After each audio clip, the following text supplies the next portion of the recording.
un gusto. Primero que nada, como introducción, me encanta alguien que lleve la parte basada en la evidencia. Yo soy psicólogo y profesor de práctica basada en la evidencia.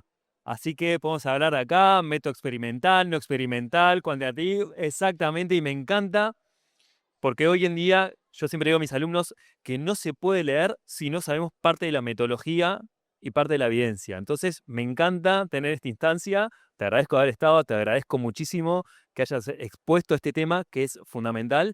Y bueno, ¿cómo lo viste vos? ¿Por qué elegiste este tema? ¿Y por qué te parece importante hablar de la parte de psicoterapia basada en la evidencia? Bueno, gracias primero por la introducción y por el interés en el tema, que a veces sí queda como una cosa de nerds, ¿no? De investigadores, los tipos que están mirando los papers, y qué tiene que ver con la clínica eso, ¿no? Que la clínica aparentemente es un fenómeno, no es aparentemente, sino lo es un fenómeno humano de comunicación y de una experiencia, pero no deja de ser una terapéutica y una práctica social que tiene una responsabilidad detrás. Entonces, el tema de la evidencia no es solo un tema de investigación. Yo siempre digo, el tema de evidencia es un tema de investigación, metodología, epistemología, si querés, y de ética. Es un tema de ética. Si yo tengo una persona que está frente a mí sufriendo, pasándolo mal, tengo en mis manos como profesional algo muy valioso, que es la salud mental de otra persona. Tengo que tener algún papel, algo, algún argumento, un fundamento para decir que lo que yo estoy haciendo lo va a ayudar, más allá de todas mis buenas intenciones. Yo puedo ser una excelente persona, no va por ahí. No va por ahí, mis intenciones pueden ser bárbaras. De hecho, mucha gente que practica pseudoterapias es gente convencida y de buena fe. Yo no creo que sean todos charlatanes y todos tramposos. Hay embaucadores que venden basura como aprovechándose de la salud mental de las personas y de las debilidades. Lo existen. Podemos otra gente que no, que hace cosas que no sirven de buena fe. Y ese es el criterio de demarcación entre una práctica basada en la evidencia y lo que no. Poder demostrar en el mejor estado posible del arte y del conocimiento científico que lo que haces lo va a ayudar a esa persona. ¿Por qué? Porque si yo no puedo demostrar eso, hay un riesgo. A veces creemos que la psicoterapia, como otras cosas, no daña, que vos podés hacer algo y en el mejor de los casos el paciente no lo vas a ayudar. ¿A qué significa que no lo vas a ayudar? Significa que esa persona está perdiendo tiempo, recursos, esperanzas. Pero además, cuando la otra persona sufre una condición de la salud mental, sabemos que el curso natural del trastorno mental suele ser negativo, o sea, las personas empeoran con el tiempo. Entonces, en el mejor de los casos de que tu tratamiento no sirva para nada, le estás provocando un perjuicio a esa persona. Y eso es ética, no es investigación, no es cosa de nerds que le gustan los numeritos y la metodología y la estadística. Es cosa de que si yo soy psicólogo, tengo que saber que lo que hago es lo mejor posible que puedo hacer para ese paciente de acuerdo al estado del arte, del conocimiento científico. Y esa es la cuestión de la evidencia para mí. Y por eso yo quise plantearlo. Porque es una cuestión de ética. A veces queda de lado, bueno, no importa. Y después porque hay algunas confusiones para mí sobre el término basado en la evidencia. Y yo inicié la charla presentando justamente el tema ético y el otro tema, que es que a veces se lo plantea como si fuera una etiqueta. ¿Viste? Esta es una terapia basada en la evidencia. Y que esa etiqueta es como, ¿viste? El sello de calidad, el ISO automáticamente bueno, y bueno para todo. Entonces, no, yo me formé en terapia cognitivo-conductual. Bueno, sí, segunda ola. Me va a funcionar para un montón de cosas, pero para cosas para las que no funciona. Lo mismo ACT, lo mismo DBT. Entonces, a veces la gente cree que por hacer una formación en una llamada terapia basada en la evidencia, genéricamente, ya todo lo que haga con un paciente va a estar y con ese mismo sello, y no es eso. Es lo que yo hago con vos y con vos. Me gustaría hacerte una pregunta para ver si estoy entendiendo bien. Entonces, no todo sirve para todo el mundo por más que esté basado en la evidencia. Hay que justamente decir, bueno, está basado en la evidencia. ¿Para quién? ¿Para quién sirve? O sea, ¿a quién le va a servir esta terapia particular? ¿En qué momento? Absolutamente así. Por eso yo cerré la presentación diciendo algo más fuerte todavía. No existen las terapias basadas en la evidencia como categoría, como clase. No es que TCC es terapia basada en la evidencia. Hay terapia de evidencia para esto y para esto. DBT es para esto, no para todo. Entonces yo no puedo hacer todo con todo, porque eso es, viste, creer que porque mi terapia tiene algunas aplicaciones basadas en la evidencia, luego se generaliza. Y esto es también otro error, no es un error, pero para mí es una hipótesis que no se sostiene, pensar que todas las terapias son equivalentes, la famosa hipótesis del pájaro dodo. No se sostiene. Sí es verdad que para algunos problemas hay muchas terapias, e incluso algunas que los que tenemos formación más en terapias conductuales, cognitivo-conductuales, diríamos, no, pero para eso no es terapia basada en evidencia. El psicoanálisis no es terapia basada. Sí, para algunos problemas, depresión, algunos trastornos de ansiedad, no, hay datos que dicen que ciertos tipos de psicoanálisis psicodinámico breve han mostrado evidencia para tratar eso. Entonces, no es que yo puedo decir, algunas terapias sirven en general y otras no sirven para nada, pero tampoco puedo decir todas sirven para todo. Algunas sirven para algunas cosas, otras para otras. Hay varios problemas para los que sirven muchas cosas, para otros sirven muy poquitas cosas, ¿no? Hay algunos problemas que hoy sabemos que 2 o 3 cosas funcionan y no más. Entonces, ahí hay un problema que es creer que hay terapias basadas en la evidencia como un sello de calidad de esa terapia. Me gustaría hacerte otra pregunta que para mí está como muy, muy ligado a este tema. ¿Cómo poder educar a las personas para que, o psicoeducar, o el término que queramos decirle, para que seleccione esa terapia para ese problema concreto? ¿Hay una posibilidad de ir como segmentando que le llegue a las personas? También es mi respuesta también. Me quiero que contesten los dos, acabemos primero, así. Yo creo que va en lo que en un principio decías, en la ética del terapeuta y en la formación.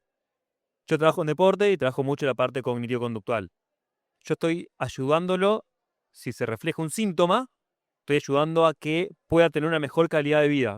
Pero si ese síntoma sigue estando, por más de cosas que lo pueda como sostener y que se sienta mejor, hay algo que tiene que resolver. Y ahí está en el punto mío. Ahora, si bien esto te está sintiendo mejor, tenés que recurrir a otro tipo de terapia y a otro tipo de terapeuta con otro tipo de formación donde mi límite llega hasta acá y de este lado vas a avanzar. Entonces creo que para poder ayudar es, por un lado lo que decías, la educación y el poder mostrar, y creo que ahí tenemos a esa limitante nosotros, que a veces debemos, digo a nivel general, colectivo, de no tenemos que encerrarnos en nosotros mismos. No podemos ser vanidosos, egocéntricos y creer que lo sabemos todo y que solo lo nuestro es lo correcto, sino que al contrario, me parece que la parte de la formación hace la complementariedad y hace a que seamos sobre todo éticos, y es algo que debemos transitar y poder abrirnos también nosotros a la reflexión y a investigar desde otros lados, ver que hay otras cosas que son muy válidas y que hay otros preparados que lo pueden hacer en un lado para ese paciente, como bien decía Fernando, para determinada cuestión, hay otros que pueden avanzar más de lo que podemos hacer nosotros, que hay momentos para todos y hay momentos específicos para cada terapia. Desde ya es un elemento, es decir, conocer cuáles son los límites de la formación y de las habilidades que uno tiene como terapeuta, en qué medida esas habilidades que yo dispongo pueden ayudar a este paciente o no, y en el caso en que no, poder pensar en una derivación o un complemento de tratamiento con otros profesionales que puedan desarrollar estrategias o habilidades que yo no dispongo. Esta es una forma de modelo para pensar cómo uno puede ser más flexible frente a la demanda que presentan los problemas complejos de la salud mental. Ahora, también hay otro modelo y que tiene que ver de nuevo con la formación y que es, creo, hacia dónde están evolucionando por lo menos algunos de los modelos psicoterapéuticos, sobre todo en las ramas de la terapia cognitivo-conductual, en sentido amplio, incluyendo todas las diversas variantes de olas, que a mí no me gustan mucho esas definiciones, pero sí ese universo de las terapias cognitivo-conductuales. Y es que hemos estado discutiendo a nivel de modelo de escuela, ACT, DBT, TCC, protocolos de pánico, protocolos de ansiedad generalizada para trastornos. Y hoy el campo está moviéndose hacia adentro de los tratamientos. ¿Cuáles son los componentes activos que funcionan? Más allá de si es TCC, si es esto. La exposición interoceptiva funciona con los pacientes de pánico y es muy potente. La exposición imaginaria en la ansiedad generalizada funciona. La exposición de prevención-respuesta funciona en el TOC. ¿Por qué? Porque todos los procedimientos de exposición funcionan muy bien en la ansiedad. Entonces, a mí no me importa qué modelo tengo, si hago desde DBT, desde ACT, si yo no hago exposición, los pacientes con ansiedad están perdiendo algo valioso. Entonces ir a los componentes. ¿Cómo trabajo con pensamientos problemáticos? Yo tengo estrategias de reestructuración cognitiva, funcionan, basadas en la evidencia, funcionan, pero funcionan estrategias de fusión, aceptación también funcionan. Para algunos tipos de cogniciones funcionan mejor una u otra. Entonces, hoy me parece que la evolución para pensar en la evidencia está en un nivel más micro que el que vinimos discutiendo, que es de los modelos y las escuelas, que es de las intervenciones y los problemas y las dimensiones o mecanismos o procesos psicopatológicos. Yo tengo un paciente con depresión, con rumiaciones, bueno, me van a funcionar estrategias de la llamada tercera ola más que reestructuración cognitiva. Ahora un paciente con ciertas cogniciones de sesgo, de distorsiones cognitivas al estilo de Beck, van a funcionar bien la reestructuración cognitiva. Entonces, identificar los procesos patológicos y machearlos con procedimientos que sirven es una estrategia, me parece, más rica que pensar escuelas. Y ahí tiene el tema de formación. Y es que a los psicólogos nos forman, no desde los procesos psicológicos a la técnica, sino de las escuelas, nos meten primero una ideología y después nos hacen pensar el problema. Y las escuelas son ideologías. Por ahí entonces, ya al haberte enseñado desde una ideología, ya la resolución del problema va a estar completamente sesgada. Muy sesgada. Y entonces la formación para mí tiene dos problemas. Uno es cómo se forman los clínicos, no en base a habilidades y competencias, sino en teoría. Se hace de arriba abajo más que de abajo arriba. Para mí hay que enseñar habilidades a los terapeutas, no tanto modelos, grandes modelos. Los grandes modelos funcionan y uno puede tener, pero si sabes hacer la habilidad, después la vas a poder meter en tu metamodelo. La gran teoría es un metamodelo, no es lo que opera sobre el paciente. Lo que opera sobre el paciente es la intervención, y la intervención va más allá del metamodelo. Entonces, el metamodelo te sirve como un organizador. Soy DBT, soy AC, soy DCC, soy psicoanalista, pero después la intervención es otra cosa. Por eso, en el mundo, la mayoría de los terapeutas son más eclécticos de lo que dicen, porque terminás haciendo cosas que ni siquiera vos sabés qué hacer porque te lo pide la clínica. Está muy separada la formación clínica de la formación de procesos básicos. La gente que estudia procesos básicos termina haciendo investigación, termina haciendo cosas raras, y la clínica se mete, y a mí esto no me mete. La base de los procesos terapéuticos son procesos básicos, ¿sí? Entender un mecanismo de exposición, un pensamiento, una estrategia de reestructuración cognitiva implica entender cómo funciona el pensamiento, cómo funciona la motivación, cómo funcionan las emociones, cómo funcionan los procesos de condicionamiento, los procesos de habituación. Los terapeutas saben muy poco de procesos básicos, entonces después no lo pueden transferir a las habilidades. Perfecto. Lo último, Fernando, ¿qué pensás de esta o la exposición que está mucho en las redes sociales de gente que trabaja los aspectos mentales que no están realmente formados y que no leen aspectos basados en evidencias y que hablan y dan cursos y dan cosas que son como, de mi lado, bastante peligrosos, ¿no? Retomo el tema de la ética, ¿no? Allí hay una cuestión la cuestión del intrusismo y la cuestión de quién hace qué y qué dice qué, y a veces son mismos profesionales con matrícula, tiene que ver con este criterio de demarcación entre lo científico y lo científico. No estamos en la mejor época para la ciencia en general, en el mundo. Lamentablemente en la salud mental no es ajeno.